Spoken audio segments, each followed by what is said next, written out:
All right, so today we've got a story for you, and it's about a house, but it's not really about the bricks and mortar. It's about what happens when a home, loses its very soul.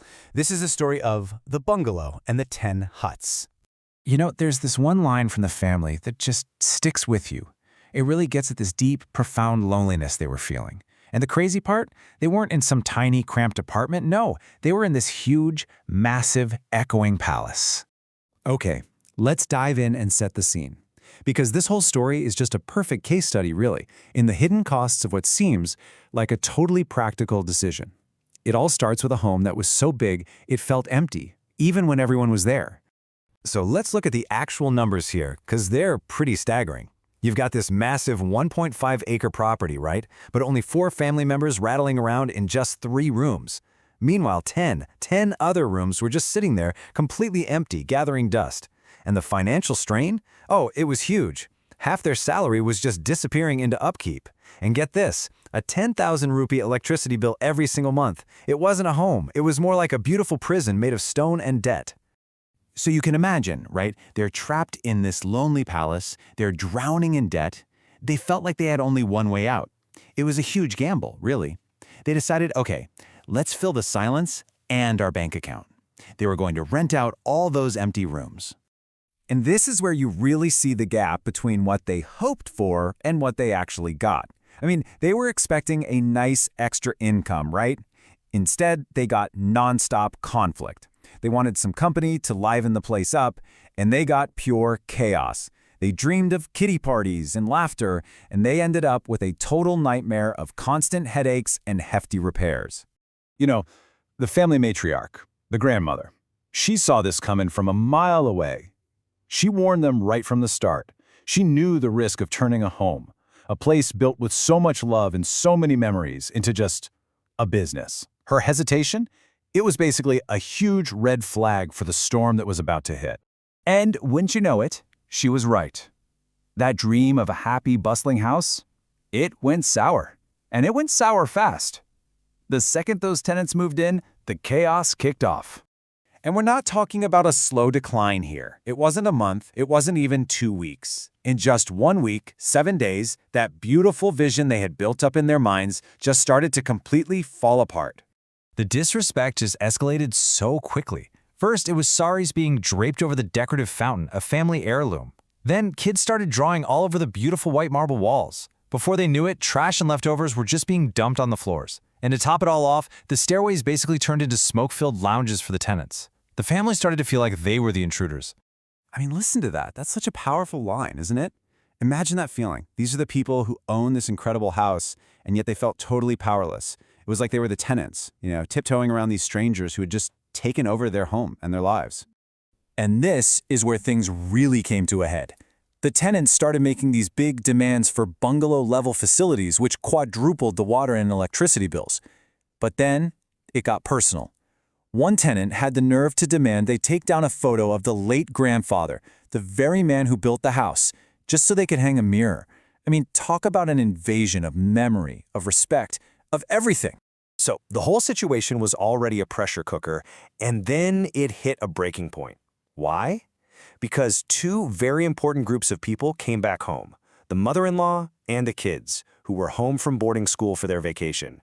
This was the painful homecoming. Can you just imagine the shock? The matriarch, she comes back to the home her husband poured his heart into, and she finds her own room, her personal sanctuary, has been rented out, just for a little bit of extra cash. That's not just an inconvenience, that's a deep, profound betrayal. And then, the kids. The very first question one of them asks isn't, "Hey, how are you?" or "I missed you." No, it's this heartbreaking question about their stolen childhood space. Their play area was just gone. There was a tenant's motorbike parked right where they used to play. And this is the line that just breaks your heart and shatters everything. A little kid, who's been dreaming of coming home to his palace, takes one look at all the chaos and asks his parents to send him back to boarding school. Think about that. The home was so broken, it wasn't even a refuge for their own child anymore. Hearing that from her own grandchild, well, that was the absolute final straw. That was the turning point. This is the moment the family stopped being victims and really showed us one of the biggest lessons from this whole saga, the incredible power of family unity. So she lays down the law. This was her ultimatum. No more excuses about money. No more talk about being lonely. She said, I want my magnificent bungalow back. The real one, the one filled with peace and dignity that her husband built for them. And just like that, her resolve became the backbone for the entire family. So, picture this. The whole family, from the grandmother all the way down to the youngest child, they stand together as one. They hand out the eviction notices. And yeah, the tenants made a big fuss. They postured, they made threats, but faced with this unbreakable, united front, they had no choice. They backed down and left. And just like that, silence. The noise was gone. The strangers were gone. But they were about to find out that getting that peace back came at a very, very high price. So all that chaos was suddenly replaced by this eerie silence. But it wasn't a peaceful quiet, you know? It was more like the silence on a battlefield after the fight is over. And in that silence, they could see the trail of destruction left behind. Broken taps, stained walls, a completely ruined garden. So, what did it cost to fix everything? To get the house back to the way it was? Well, it cost them their entire savings. The very financial cushion they were trying to build by renting out the rooms in the first place, completely wiped out. Gone.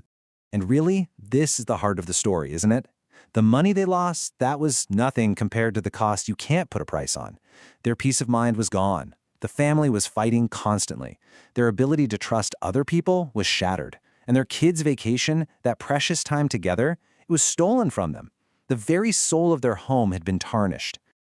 The grandmother really said it best. The real damage wasn't to the walls or the floors. It was to the feeling, the emotion, the very spirit of the place. See, they treated their home like a business, like just another asset on a balance sheet. And boy, did they learn the hard way what the true cost of that decision was. So this whole story leaves us with a really important question to think about. What is the true cost of a home? Is it just the money you spend to maintain it, or is it the peace of mind you have inside its walls? It's something worth thinking about, long after the story ends.